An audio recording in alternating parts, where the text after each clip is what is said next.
Obviously, coming off a tough one the other night, a lot of character. I think on a lot of fronts for us. Have I think the number 2 defense in college basketball, protecting the rim, and gave up 100 really at the rim. And that was on me. We got away from doing a couple things that we normally do very well, and then just you don't make shots, you don't guard, things get a little bit off kilter. But it's the one thing about a long season. You're going to have a stinker in there. I think every year we've had a couple, and you've got to grow up and learn from it and move forward. Your reward is the team that's picked to win the league on their home court. So that's next up mentality in the Big Ten, and I think our guys bounced back yesterday and understood we were a little bit off, and understood that we didn't play with the same energy that we had been, and that we've got to raise that bar. Indiana's a team that's has been playing without Malik. Ballo has stepped up and has been a huge force for them. They had a tough one the other night at Iowa, but prior to that game, been playing really well. They had inserted Luke in the lineup, and they've been really solid. So a team that's been pretty solid at home, and a team that's got a really good lead guard in Rice, as Pac-12 Player of the Year last year, I think, and or one of them, and then Ballo from Arizona, holding down things at the front of the rim. So good basketball team, picked to win it for a reason, and we'll have to bounce back and play really well. How important is returning to form at the rim with the challenge of Ballo? Yeah, I mean it's one thing with our schedule. We've seen some size, and we've seen some good interior play. It was more just about scheme and what we did, and it was USC's different than Indiana in terms of style and the way they do things. But I hope it's kind of back to form. And he's a load. He's big. He's old. He's a veteran, and he's good at what he does. Like last year, you were so old. If you had a stinker like that, you guys had been around college basketball. We had one last year. We had Maryland. Right, but like this team, maybe not as old. Like, what's your role in helping flush that, or who's in there flushing that quickly? Yeah, and I think it's everybody's accountability, including mine. And but the one thing we do is use our saying, everyday guys. When you get beat, you're going to get beat when you play people, and you play good people. And USC's a good basketball team, and they've played like a top 20 team. They've lost some close games, but you're going to have those. Everybody in the leagues at some point will have them, but it's just the ability to move on and not accept them, but learn from them. And we talk about that a lot. There's 2 choices when you lose, and our guys were incredible yesterday. Their accountability for their mistakes, for their lack of effort, for us not rebounding, for us not playing with any pressure defensively, all those things. And so it's everybody's got to step up and be a little bit better and do things a little bit harder. Do you expect KJ to be available tomorrow? Don't know. Was him? We probably should have asked this a while ago. Is that something that happened in the Washington game? It is.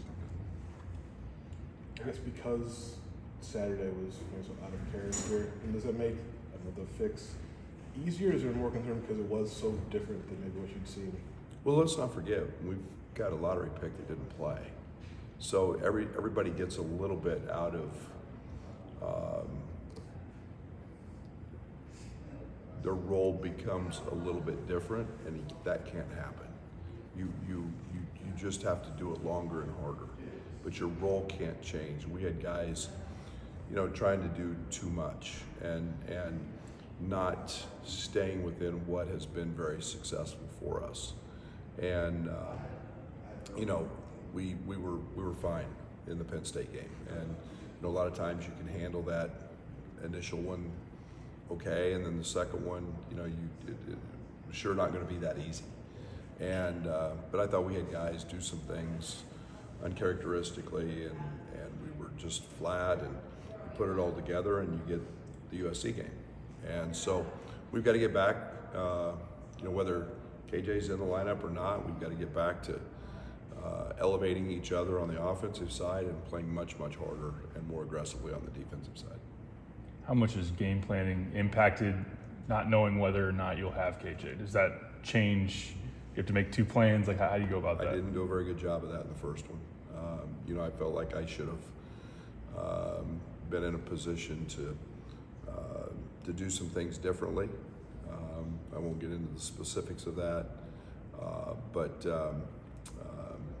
we sure weren't defined enough. We worked on it, but we just weren't defined enough in how we needed to do that, and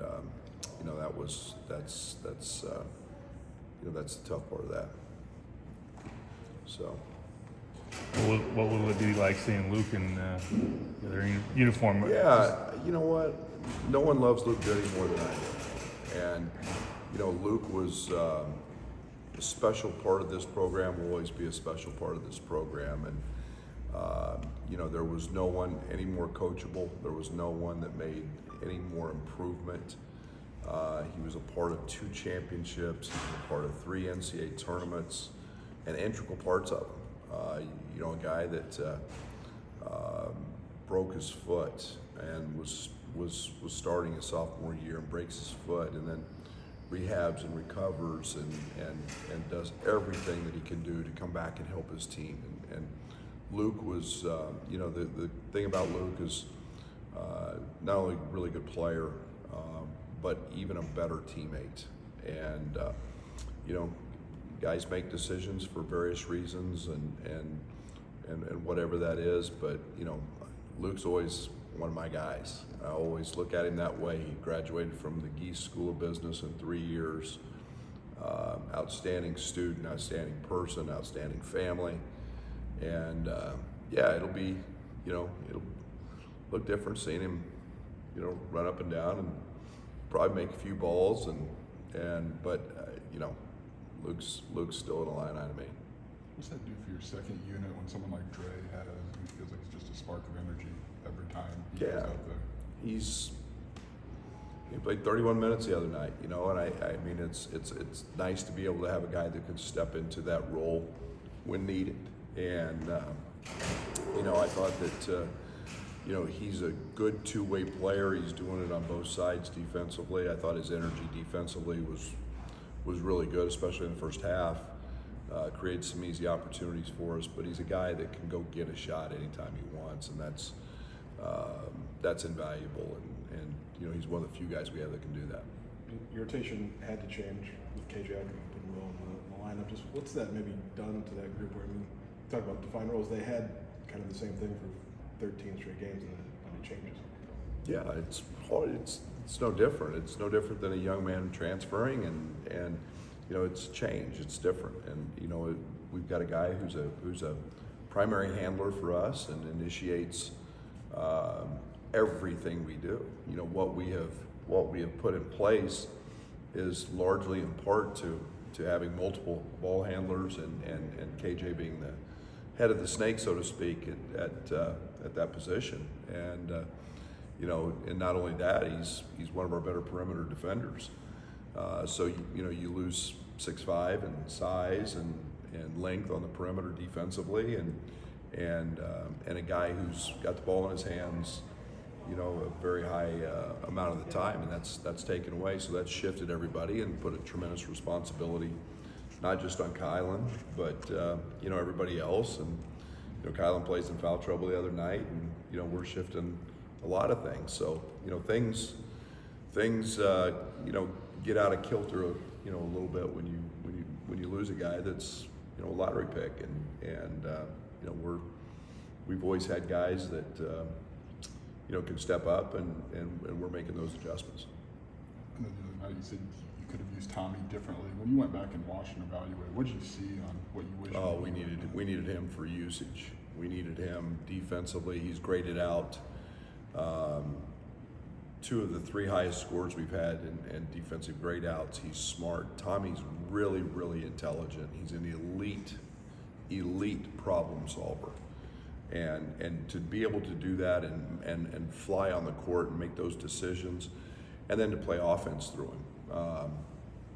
He's a guy that can really pass.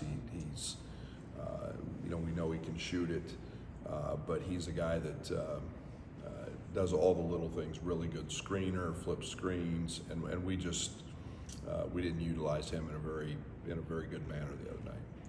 You used the term problem solving defensively a few times in the last week. What's that look like, and is that anything that you maybe do as a coaching staff, or is that organically kind of? Yeah, it's just the random. It's handling the random. It's handling the stuff that you're not necessarily prepared for or go over in a scout, and it stresses the defense. It's something that that a guy who's really high IQ understands. He communicates it.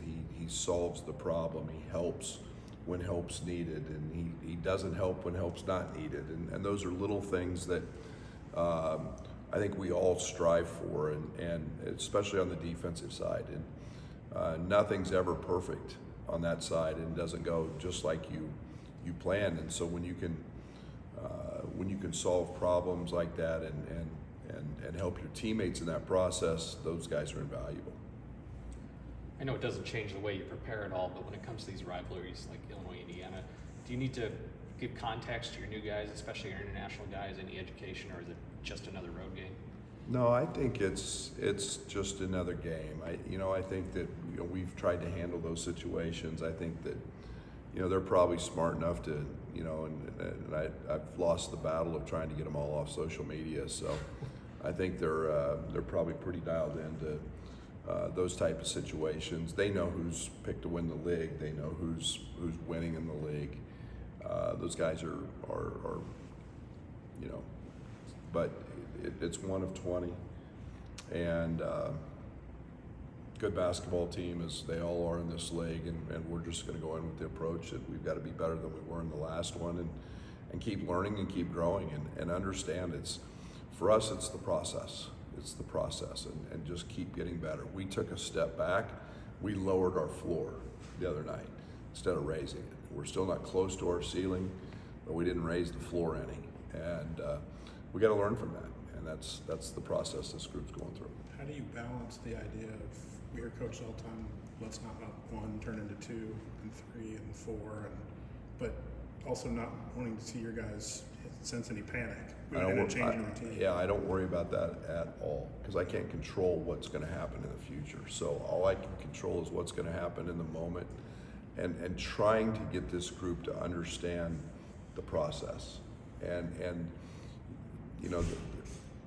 I'm a very process-oriented guy, and sometimes that you look up and you can do a lot of things right in your process, and the other team has more points. That happened early. We did a lot of things right. We did a lot of things bad. But it's just to keep improving, and then put yourself in a position that process, you're doing a lot of things really well, and it's towards the end of the season, and you can win. So winning and losing is part of the process. It's just like making shots. Sometimes you can't control all the variables and whether it goes in or not. You just got to keep shooting and keep doing what you do, and that's our approach. And especially with a young team, especially with a team that has been without our lottery pick for a couple games. So it's just the disappointing thing in our last game is we didn't play very hard. Just plain and simple, we didn't play very hard, and we were really out of character with that, and that's not something that's ever going to be acceptable with me. Ben also talked about floors and ceilings. Do you talk about that with this All group? the time. You do? All the Is that time. new for you? All the time. It's just it's just continuing to try to get guys to strive to be their best, It's the work ethic that you have to have. There's plateaus in everything. You know, you get off to a great start, and then you're going to plateau, and you're going to settle in, and then it's not always easy working through that plateau. But when you get through it, you're always better, and we're trying to master something that's you can't master. You can't master the game of basketball. It's imperfect, but you got to keep raising your floor, and it's just my way of using terminology to try to get them to be the best they can be, knowing it's a long season and there's a lot of emotions, there's a lot of things that go on, there's injuries, there's sickness, and you can't control everything. But it doesn't mean I can't keep trying to raise the floor so that we can hit the ceiling at some point. And those are things that we talk about a lot. And we didn't do that the other day. Our floor took a couple.